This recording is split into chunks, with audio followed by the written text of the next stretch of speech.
Today's show is brought to you in partnership with Clearmotive Marketing. I co-founded this high-impact creative agency over 15 years ago. We deliver marketing that matters to our clients through our three-pillar approach. Number one, research that delivers actionable insights. Two, creative that attracts and engages new customers. And three, which is the backbone of our client success, the people, process, and technology that ensure efficient, consistent, high-quality results. We have great ideas and incredible creative, which is expected from a national agency. What makes us different is that we also simplify workflow, use technology to speed up projects, and recommend activities that achieve higher returns. There is a mountain of work that happens behind the scenes to produce what our clients take for granted, and that's exactly how we want it. Because great creative combined with well-organized operations is why we have such long-standing relationships. For example, Honda Canada has renewed their contract with us annually for the last 12 years. Our clients are market leaders, so they're incredibly competitive. Efficiency, performance, and consistent results are the only way to get to the top and to stay there. If you're not getting the consistent results you need, I can help. Reach out to me on LinkedIn or check out clearmotive.ca. Hello and a warm Collisions YYC. Welcome to my guest this morning, Mr. Chad Hayden. How you doing, buddy? Tyler, thanks for having me. We're going to have a lot of fun today. Oh man, always. I love, as my audience knows, I do this if nobody listened because I get to have cool chats with people just like you. There's my pickup line right out of the gate. You are, let's dive right into it. Let's let people in the tent. You are the CEO at Galatea Technologies, Inc. What the heck is a Galatea Technologies? Let us in. Tell us a little bit of the story. What do you guys do? What blows your hair back? And let's have a conversation about it. Great question. Well, what is Galatea? Galatea is actually one of the tallest mountains out in Kananaskis. And when we were formulating the idea for the business, I've got 3 little kids. We spent a lot of time out there.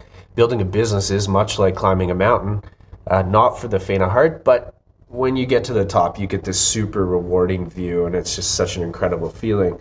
Galatea Technologies was really a thesis that I developed over the last 10 years of my career, sort of working in the field, in the commodities business, working for oil and gas companies, traveling around North America, working everywhere from the Gulf of Mexico to the Marcellus in Pennsylvania, all across Western Canada, and really having an understanding of, hey, oil and gas typically, commodity businesses typically are really antiquated. The processes are very paper-based. The complexity is high, and oil and gas companies struggle. So the thesis around Galatea was how can we bring a process in that consists of digitalizing, so taking those paper-based processes, making them digital, using that data to optimize, and eventually moving to this perfect state of automation. And the outcomes of what we do specifically at Galatea is around logistics. So these commodity businesses generate a lot of product, a lot of waste, and that needs to be moved around. There's a bunch of aspects of complexity, we call it regulatory compliance. You've got environmental consequence, you've got cost consequence, and we really sit on top of that workflow and help businesses better understand what they're working with, help them optimize the performance of each of those aspects, and then inevitably bring in a system that's automated. I love it. That's not the first time you've been in that tent or in that pitch elevator, which I appreciate. So let's wire back a little bit for any of the founders that are listening to this. It's Galatea Technologies. Were you a technology guy? Like, sounds like you were a subject matter expert. You were out in the field and you were seeing the problems and you were working with the paper. You were working with the clipboard that's stuck to the post underneath for the stories of like, open the mayonnaise jar, unscrew it and take out the slip and write your little initials on it and put it back in the mayonnaise jar on site. But that transition from being a subject matter expert and seeing and understanding and feeling the problem and seeing the opportunity to becoming the technology guy or gal or person that leads that back in. Talk to me about the balance between the two and kind of where you played on that line. You have to earn the right to solve a problem. And I spent the first 10 years of my career really wandering around the field, getting exposure. I was a fixer. I grew up on sort of a farm, and I've spent my whole life getting on top of a problem, looking at, okay, how do we do this better, taking the tools that we have and coming up with solutions. So I honestly had no idea what I wanted to be when I grew up, but I just got in front of a whole bunch of problems. And over time, when you see these problems, they just inevitably keep you up at night. Now, this is a problem that affects commodity businesses, and that's the people that generate the waste or the commodities. But in the other side of the equation, there's also a transporter that has to come and pick this up, and there's a receiver that has to take and process either the commodity or the waste into something valuable that they send into the market. I actually had to work for all of them. So I spent the early part of my career on the operator side of it. I then worked at a big environmental services company to understand their part of the sort of the network, and then convinced myself that this brilliant idea to go work for a trucking company for a couple of years was sort of the right line for me. And that gave me the ability to really relate to the problem, to sit there with the people that are going through these issues, that are driving the trucks, their hands on the wheel, and really understand what is the root of the problem that I'm trying to solve. I find entrepreneurship, I see a lot of solutions developed by people that have never had the problem, which is super hard to do, and I commend those people. What I have to do, I have to go live it. I have to earn the right to solve the problem. I have to be as much of a truck driver as anybody else that we're selling this to. And that was really the first formative, call it 10 years of my career. And was that, I really appreciate how deliberate and purposeful or clear a path looks when you look back on it versus when you're looking forward. And you made the comment earlier about, I don't know what I want to be when I grow up. And so was there a point during that 10-year journey that you started to go, wow, okay, like you said, you decided to go work at a trucking company, or was it that you ended up working at a trucking company? And I'm getting into the nuance a little bit because I think it is really important. And I love earn the right to solve the problem like that. I will requote you today with someone else in a meeting, because then I will give you credit for that, because that one's awesome. And how deliberate, or when did that start to be like, okay, I need to go over here and learn this because I ultimately want to do it? Or you just found yourself there and probably got frustrated with seeing the thing? Well, and I think it comes back to deciding, there's a multitude of ways to solve a problem. The best way that fit for me was to actually go live it. Like in school, I knew people who could read a textbook and understand something and walk into a test and ace it. I really needed to spend that time doing the work, understanding it, making it so that I could describe the problem in my own language to other people. And that's just sort of how my brain works. When we look at the spectrum of people and what people are really good at, I live way out in the idea, problem, sort of vision, call it the spectrum of people who are forever curious. And my days have always consisted of a bunch of research. I don't really watch TV or movies. I just do research, read books. I lived in that self-help section of the library all the time.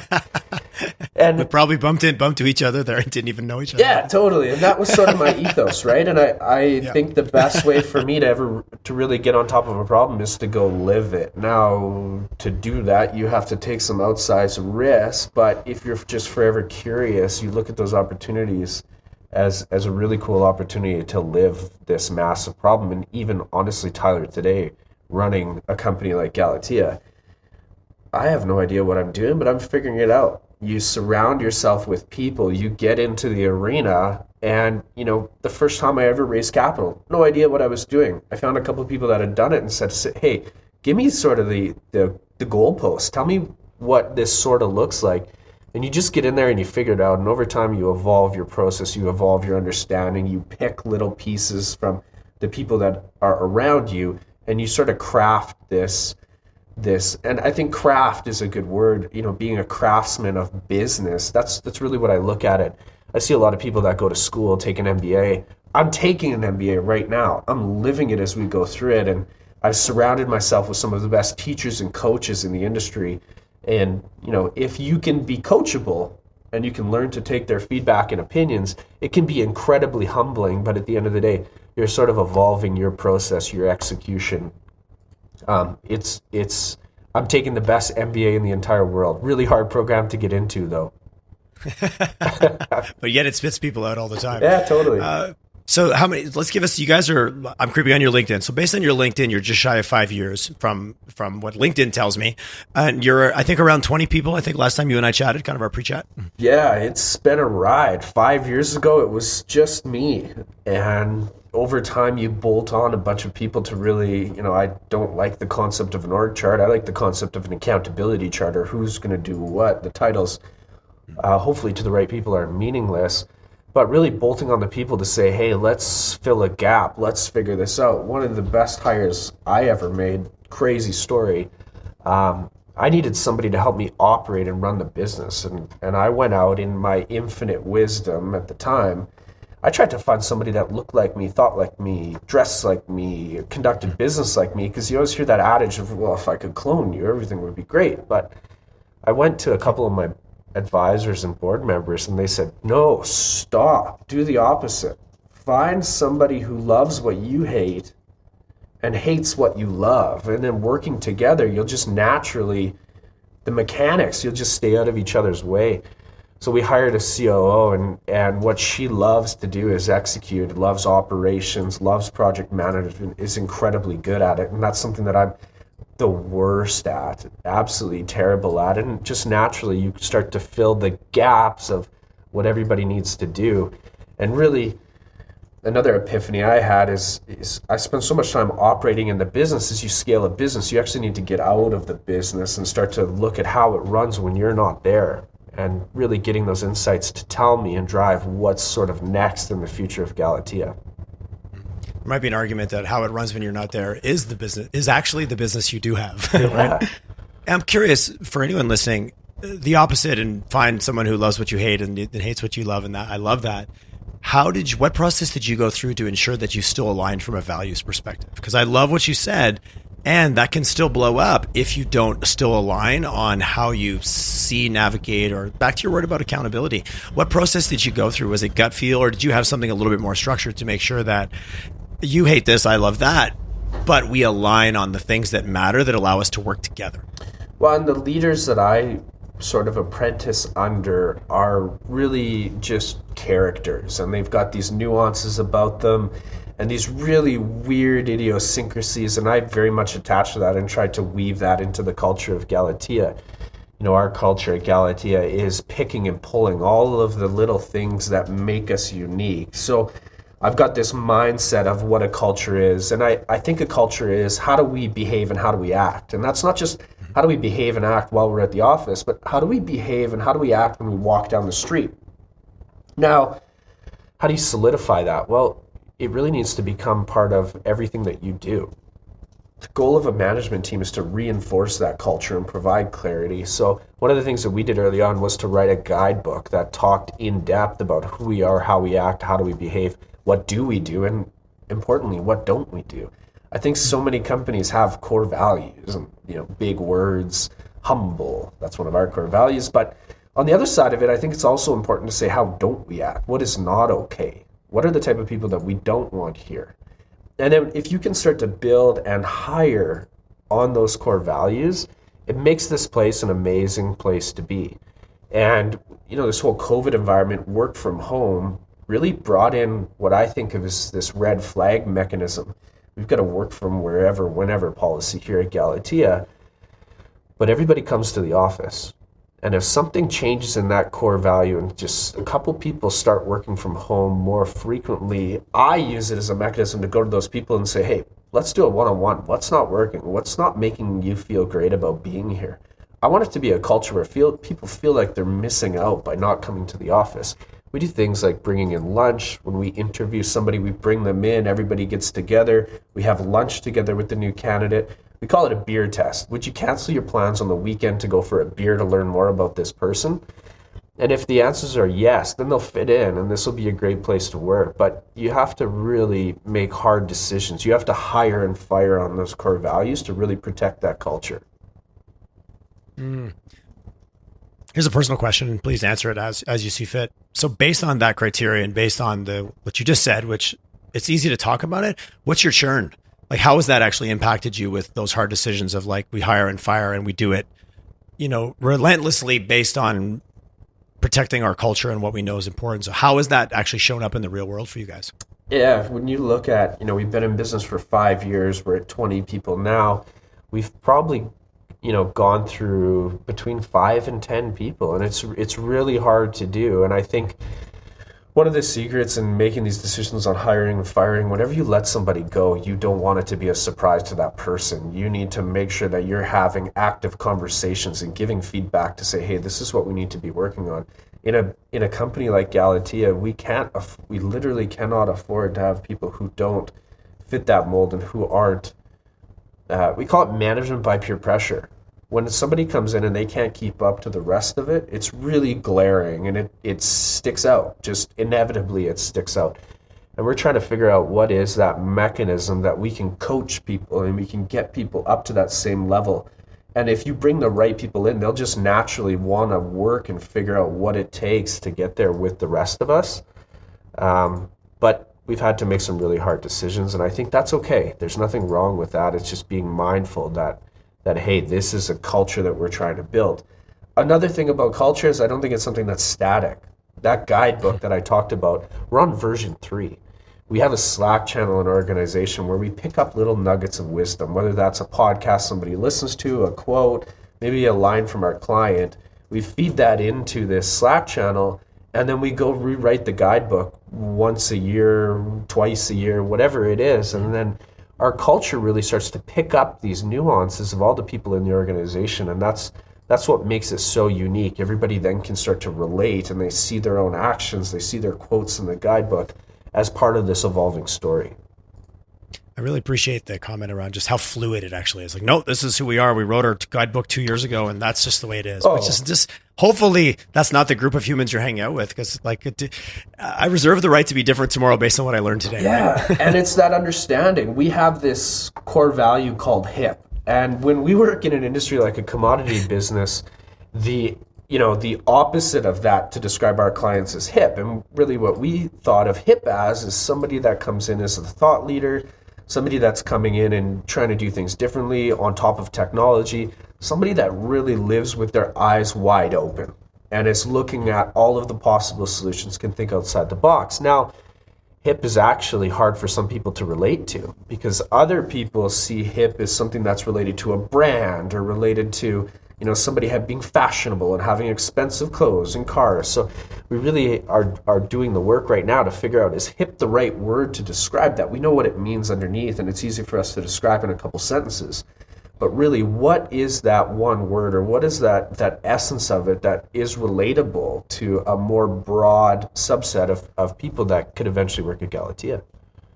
I love it. Years ago, I've always carried this around. I had a management consultant at an executive group that I was in, and he said, for a core value to be of value to the organization, or to be valuable in general, it has to have a viable alternative.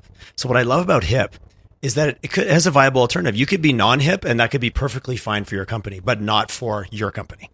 And honest and trustworthy, he kind of jumped on those, going, being dishonest, you shouldn't be in business. Not being trustworthy, I shouldn't do business with you. But you can be HIP or not HIP and still have a viable business based on the fit. So I love some of what you've chosen, because it fits this thing. When you hear something 10 years ago and you're always like, oh, does it pass the test? Does it have a viable alternative? And HIP absolutely has a viable alternative. It's just not something you guys choose to be. So I don't know. As a marketer, it's a great word because it does create a little bit of friction, and it forces you to define it, which is its power and its risk at the same time, right? That's a fun one. Well, and you remember it. I've worked for a lot of big organizations, and I couldn't tell you. In fact, we have directors on our board that were senior level at really big companies. And I asked, when you worked at this company, what were your core values? And they said, I don't have a clue. I don't understand it.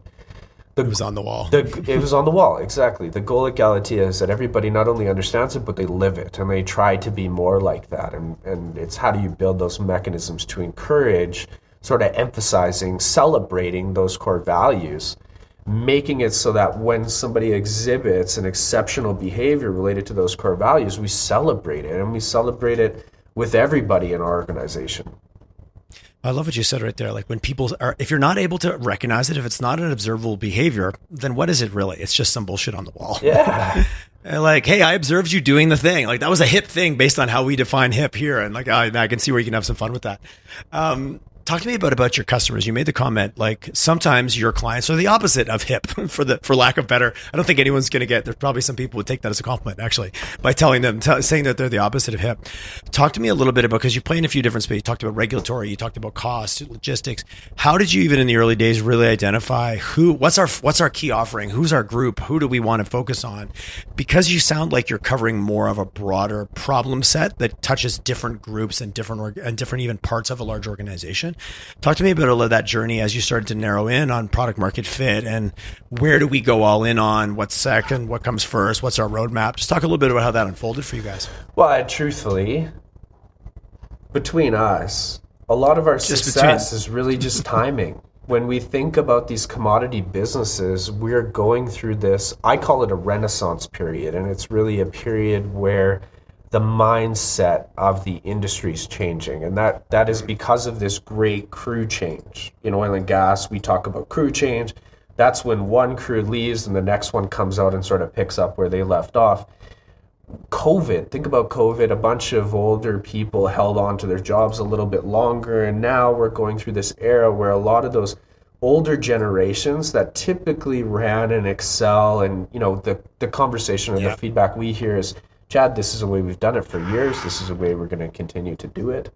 Okay, get it, understand it. But the new generation is coming in, and that's a generation that's leveraging ChatGPT and understanding apps and the value, and they're starting to say, yeah, Chad, I'm in the business of making commodities. I'm not in the business of logistics. That's what you're really good at. Let's bring in a solution that I can start to put on top of this so that my team can really focus back on what we're supposed to be doing. And that's, increasing commodity production. So we're really going through this great crew change, and we're at the right place at the right time. Now that's on the client side, the person side, the decision-making side.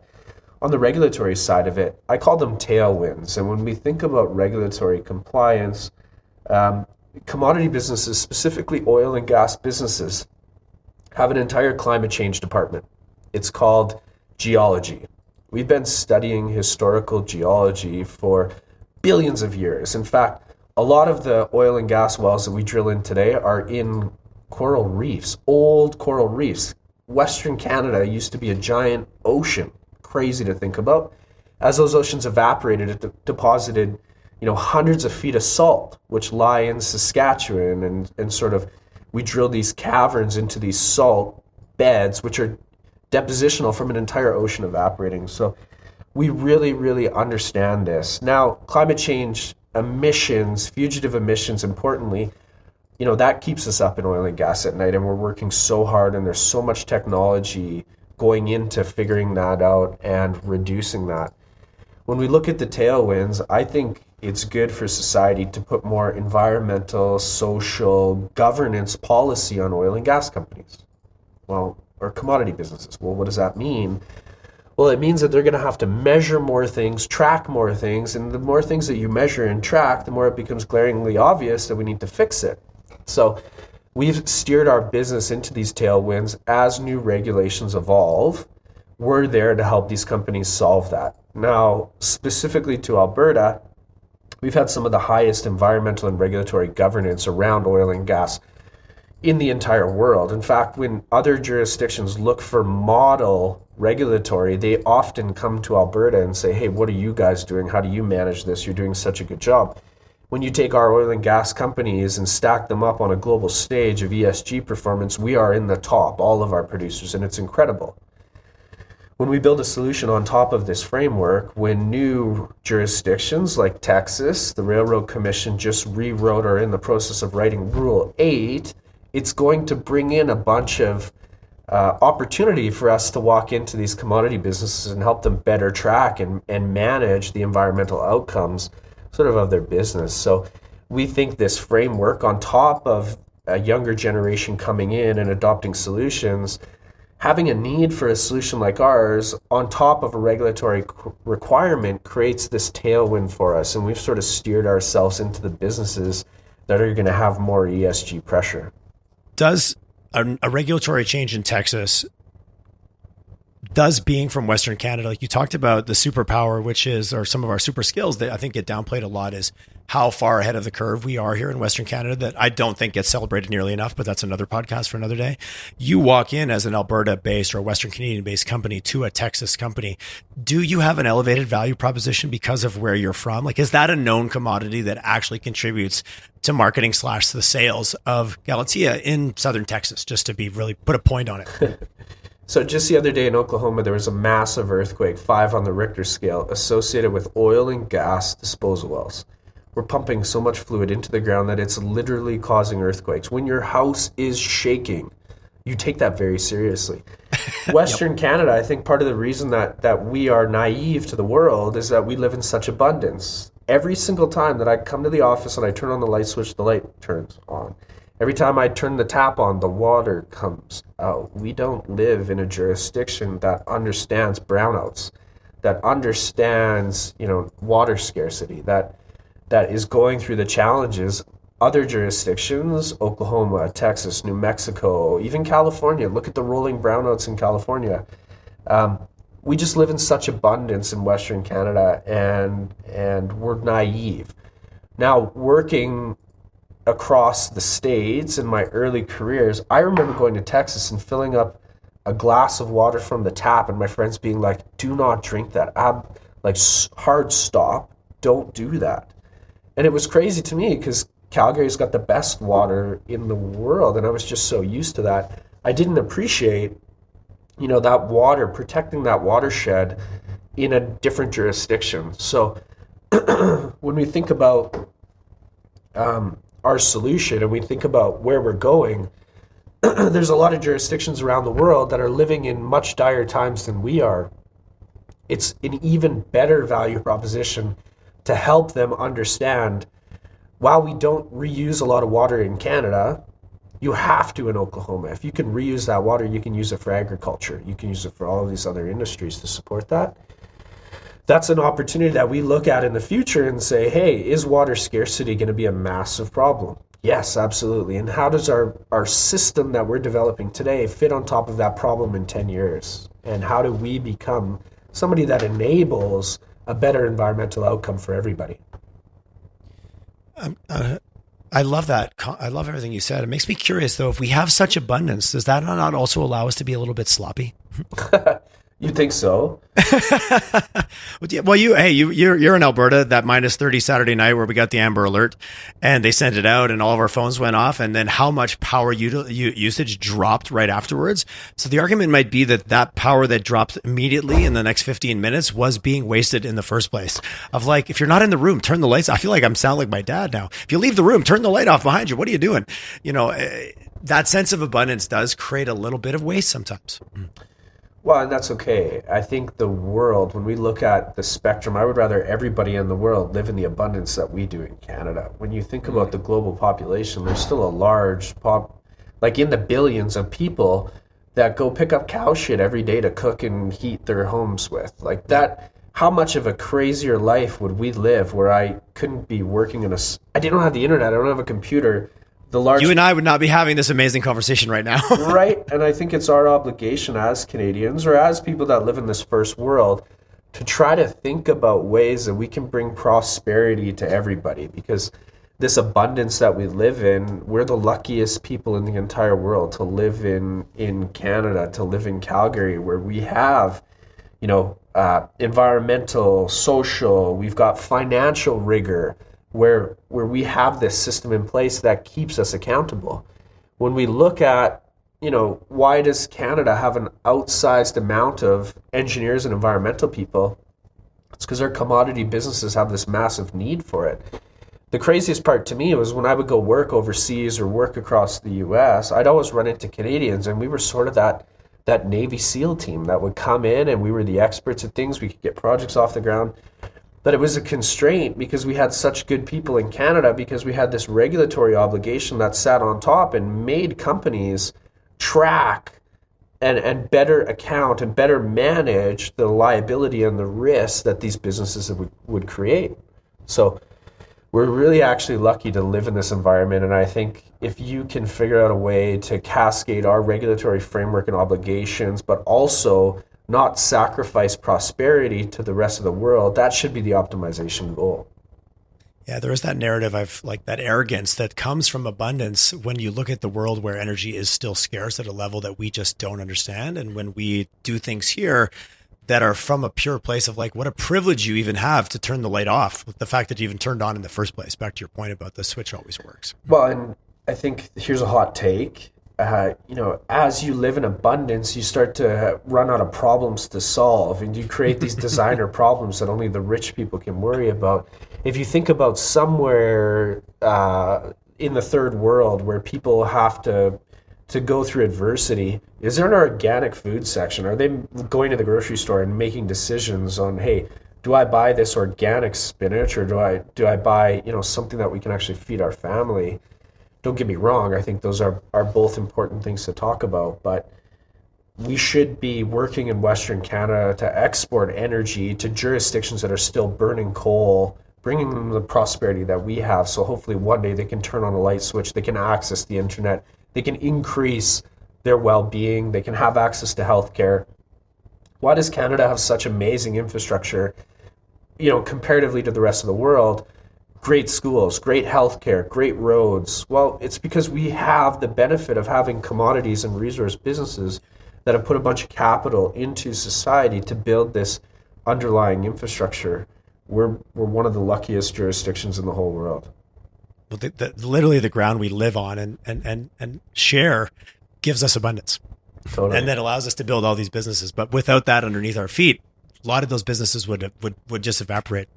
It's the time travel movie where you go back and change one thing and then poof, poof, poof, poof, poof, everything else disappears around it. And how do we capitalize on that going forward? How do we have a really honest in a responsible way? To say, hey, we share the same atmosphere as everybody. How do we, bring natural gas to a place that is consuming a bunch of coal? Also with water, I think the next sort of conversation will be, how do we support other jurisdictions with water that comes from Canada to help make sure that they don't slip into some, lack of prosperity or lack of having water? How do we do that? Critical mining, minerals, when we look at the amount of cobalt, nickel, lithium we're going to need, how do we become a jurisdiction that can produce that and provide that to the world so we can increase prosperity responsibly? Versus relying on China. Talk to me about, on the customer side, you talked about the great crew change, which is, you got a lot of quotable quotes, Chad. I'm going to be quoting you all day today, my friend. I love it. Like multiple mic drop moments. Are you also seeing with that crew change and the combination of regulatory and people looking at like, God, there's got to be a better way than Excel. It's got to be a better way than using this abacus that I'm using to do my math today. Are you seeing just an also increased pace of adoption across the energy sector? I'm hearing it. I'm seeing it. I'm talking to lots of different companies. And I think what you said about timing, it's what allows you to exist. But are we accelerating, or is there a change fatigue? What's happening on the client side? Well, both sides of that. When you think about the University of Calgary, I don't think there's a petroleum engineering degree anymore. There just wasn't the demand for kids to take it. Yeah, I've heard those. I've lectured at a couple of classes at the U of C, and I always ask, how many of you guys are going to come work for oil and gas companies? And nobody puts up their hand. We're at this critical point in humanity where I wish more kids were fascinated by commodities, and not just oil and gas, but mining, minerals, agriculture. And I wish more kids would run towards those problems, because in order to amplify prosperity, in order for us to grow as a society, we need young, smart people coming into those businesses, earning the right to solve problems, and then, the ecosystem to support them and said, yeah, we really, really need this. When you look at the spectrum of oil and gas, software, digital companies, I can count us on two hands. There's not a lot of us out there. And it's hard. They don't make it easy. It's crazy. In hindsight, looking back on it, it was one of the dumbest career moves I ever made to take the risk to do this.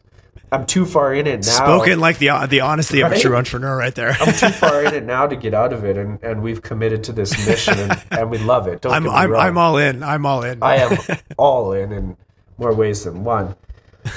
But commodity businesses, deep tech businesses, you got to earn that right to solve the problem. You got to spend 10 years in it. And if we run into a situation where no new people are coming into it, we're going to have this massive consequence in 10 years down the road where demand's going to be going through the roof and we just can't find people. Now, that's a cool opportunity for Galatea, because our solution then is... We're notoriously bad at extrapolating beyond the edge of the graph, which sometimes is a quarter away, right? Right, and that's part of our role in the ecosystem, is how do we bring that automation at the end of the day, where this used to be jobs that people had to do. How do we take those people and make them do more important jobs or other jobs, and then we come in and fill this sort of workflow use case with automation and providing that system to make it so that we can do more with less. Yeah, I'm curious. I love what you just said there. Is from your perspective, is that what's actually happening? Hey, once we free you up, you're going to be able to do this elevated role. Oh shit, I'm scared about my career because I've been pushing that same bolt through that same hole. I'm being very like oversimplifying on this, but are people getting elevated? Are people wanting and willing and having the opportunity to elevate as automation and technology comes in to remove the repetitive task? Are you seeing that actually coming to fruition? Well, we're in a situation right now that regulatory pressure on commodity businesses is making commodity businesses have to do a lot more work. Most of that happens out in the field, and that's measurement of fugitive emissions, monitoring. Of quote unquote everything that can be measured. Exactly. Everything that can be measured needs to be measured. So when we come out there, what we're actually selling to the people in the field, we're not selling, hey, there's a solution to reduce your costs, to help environmental impacts. We're selling, hey, here's a solution to give you 2 hours of your day back. And they're like, please help me, because I'm so short-staffed right now. Because they're doing the job of 3 people, which that happened back in 15, 16, 17, where everybody leaned right out. Yeah, nailed it. And it's really hard to find people. When we think about the people that we love and obsess about the most, it's truck drivers. How do we create a system where very few people grow up in life and go, I want to be a truck driver. How do we make it so that it's actually a rewarding career where people get positive reinforcement, where they get told, hey, you do a really good job? How do we make it so that more people come in to support this need the industry is going to need? And when we think about transportation logistics, what happened in COVID and what continues to happen is the demand side of it goes through the roof. When you drive through big epicenters of activity, you'll see a bunch of trucks parked in all these yards, and it's not because the trucks are bad, it's because they just can't find people to put in them. So we're really trying to figure out how do we play into this ecosystem to want to attract people into these roles, to help train them, to help give them reinforcement, to help make it a rewarding career and get people that stay and work, have a good, fulfilling career. We think we have a part in that. Where have your hires been coming from? Are they coming from the energy sector? Are they coming from diverse areas? Just a little bit curious, like what would be that profile makeup of? I'm assuming I have a feeling it's an eclectic bunch. I'm guessing it's probably a pretty fun bunch, actually. Oh yeah, we're a merry gang of bandits for sure. A lot of us, a bunch of swashbucklers for sure, one and all. Yeah, when we show up to the field, most of the time our coveralls are more dirty than the people that we're meeting with. We have been there, we've lived the problem, and that just creates a relatability. When we walk into an office, somebody knows that we've been on the other side of the table, and then they allow us to come in and sort of help them. You have to earn that trust. Now, that was really V1 of Galatea, and that's what made us successful today. As we go through this transformation of the business, scale up of the business, what we're really starting to think about is, what are the gaps that we need to fill? What are the holes that we have today? What are the holes that we have in a couple steps? And how do we meet some amazing people and bring them in, make sure they fit that core values and culture? And I don't like roles or anything like that. I really like, what are the gaps and what are the challenges? How do we bring in somebody who would be incredible at that and can teach us and drag us by the hair into this next level of knowledge? And as a CEO, I think that's really, we're going through this transformative period. My evolution needs to be, how do I hire amazing people? And then how do I learn how to be an exceptional coach to take people, really start to break down the communication of the business and really start to amplify and make sure everybody works well together? How do you become that Bill Campbell? How do you become that, that coach that just spent their entire career focusing on this? That's really sort of where my Chad 2.0 is. And that journey for you as a leader, is that, I'm assuming you have your own coach. I'm assuming you're like just looking at the inputs, because that's great to identify it. And step one is going, hey, I need to do this, but it's hard to know what to do, what skills you haven't got put in the quiver as of yet. So do you, like yourself, as from a leadership perspective, have a coach, have a team? You mentioned you have a board. Like, who's around you to support you on your journey? Oh man, coaches, therapists, psychologists, everybody. It's a pit crew, man. It's a pit crew. It's I love it. Literally a pit crew, and it needs to be a pit crew. But in essence, the first thing that you need to solve is, are you coachable and do you want to be coachable? There's this humbling experience where a lot of people that end up being the CEO have earned that by being just sheer grit and tenacity and grinders, and they get to this sort of outsized success. But the evolution needs to be, okay, do you need a coach? And are you coachable? And what does coaching mean? And then when you start to build this pit crew around you, how do you build diversity in that pit crew? Because if you build this, the same tire changer, you're just going to get your tires changed. When you come at it and you say, okay, I need somebody with diversity of thought, opinion, experience, understanding, networks. When you really think about that diversity and you're able to leverage that and capture that, that's really where you have the ability to ask hard questions and get at least an idea, a sanity check of, hey, am I going down that right direction? I also think there's a big difference between what I call a mentor and then somebody who would be like a master carpenter. I like this concept of apprenticeship, and I keep a different relationship with a couple mentors where I really want to be like them when I grow up. And it's not just operating the business. They're not functional advisors. It's really how do I get them to make me accountable for character? How do I get them to make me accountable for humility and all these really hard things that you have to be insanely vulnerable and let them close to you in the business and how you operate? And how do you have that person that's willing to pull you aside and say, hey, pull your head out of your ass? And and how do you take that and take it as something humbling and something you really need to work on? So building that pit crew around you is super important. I did that very early on. I put a board in place way before anybody should put a board in place. But I knew that, hey, I needed that governance. I needed that accountability. I can use it as leverage to help me grow this business. I was a very young entrepreneur. I needed the people around me to help me understand what am I missing, not just today, but what's coming down the road in 3 months, 3 years, 30 years that I need to be understanding of right now. Just love the accountable for character. Well said. Right? Yeah, Chad, it's quotable quotes for Chad today. I love it, man. I love it. And I appreciate just the wherewithal and like taking the pause and looking at the what are often referred to as the soft skills, which I would argue are not soft at all. But most people go, oh yeah, the soft skills, the fluffy stuff. I'm like, you mean where the real change and the real ability to move things forward actually exists? I used to think the same thing. I'm on the scale of introversion. I like sitting in front of a computer, not talking to humans. But over my evolution, it was really understanding what makes a company or what makes somebody special is that coach that understands empathy, that really can connect with you. Because if you can create that deep connection with a person, you want to create this feeling that that person, that relationship, they don't want to let you down. You don't want to let each other down. If you can create that really deep, intimate connection with somebody where you think you're best friends, if you go to that best friend and you say, hey, stop being an asshole, or hey, pull your head out of your ass. Those people take that. That's wildly impactful. And I've had a few relationships like that in my life, and it's something that I'm trying to really understand how to create that. Because if you can elevate yourself to being the CEO that's also the coach, where you have those deep connections with everybody, you create that accountability. And if you can create that culture of accountability or discipline, those are the teams that can literally move a mountain. Well, that is when you actually start to get what truly creates a high performance team versus just bolting a bunch of people together, forcing them to work really hard with an unreasonable deadline and calling it high performance. That's not high performance. What you just described is high performance, in my opinion. You got it.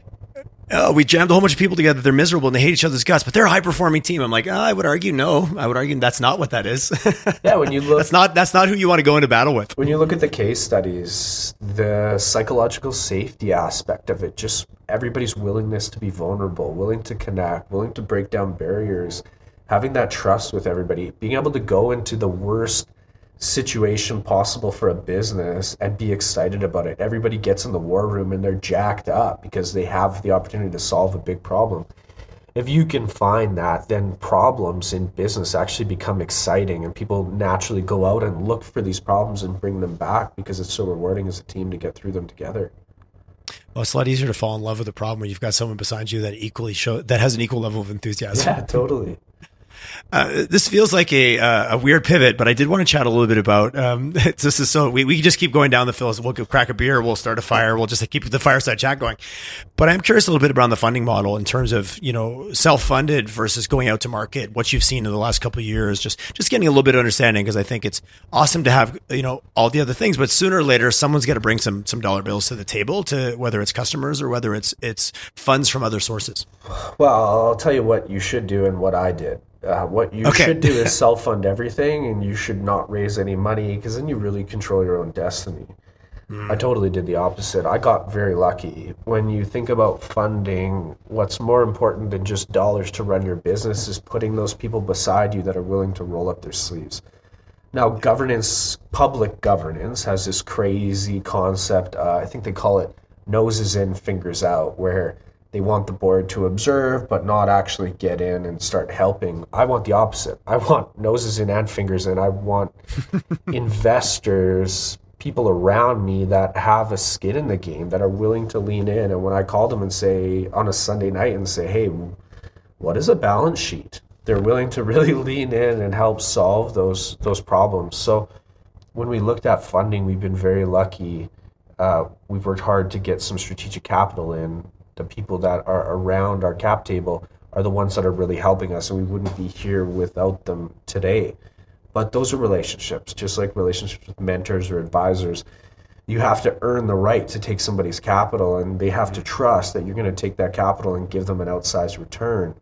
And it's a long time to build those relationships, and it's a lot of really hard conversations. It's becoming vulnerable.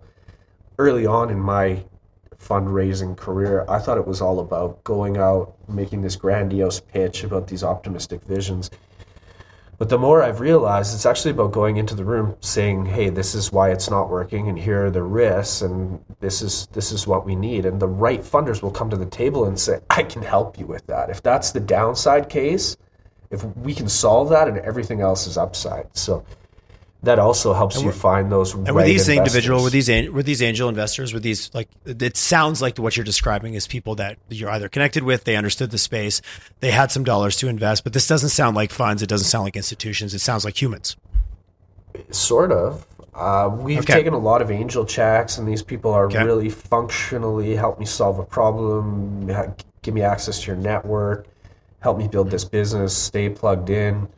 But we've also found a couple really amazing investors that have built funds and built processes to support our growth.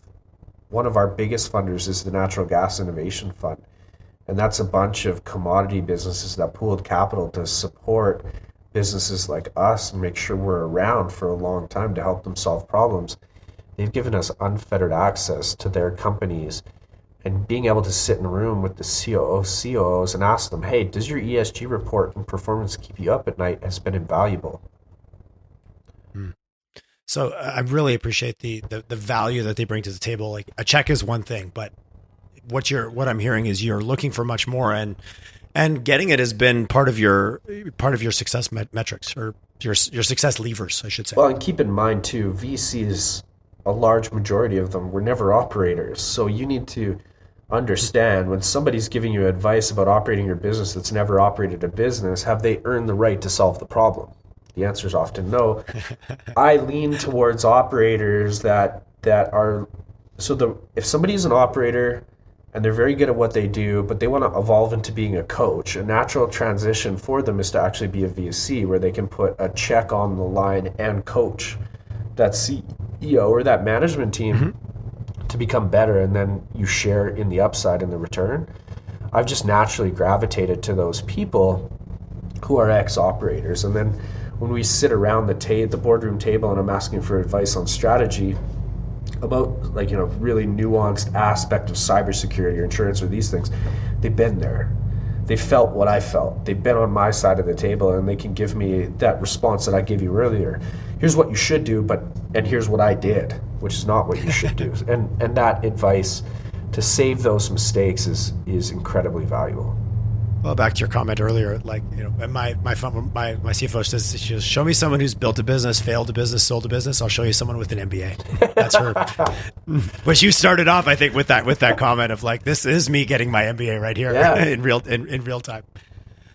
Chad, so many twists. I feel like I think we're gonna have to do a part 2, because I want to talk about tech debt. I want to talk about but we've just blasted through 47 minutes here of, like, a little philosophy, but a lot of really fundamental takeaways.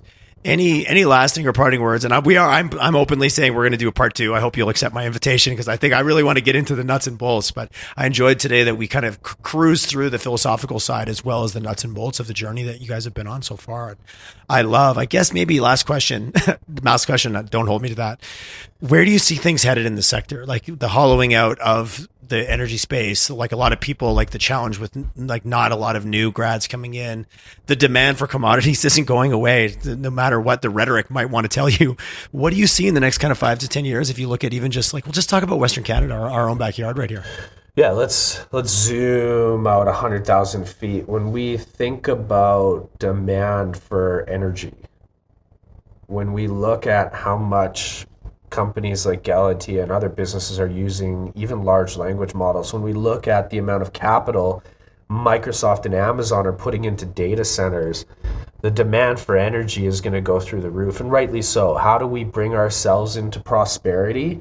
Look at Apple releasing their AR, VR goggles. All of that compute that happens in the backside happens in a data center, and everything that goes into a data center is being plugged in. I think demand for energy is going to grow exponentially. So that's really the demand side, and I'm putting some really big bets on it. And when we think about the supply side for energy, I think nuclear is an end game. I love solar and wind, but they have risks about reliability.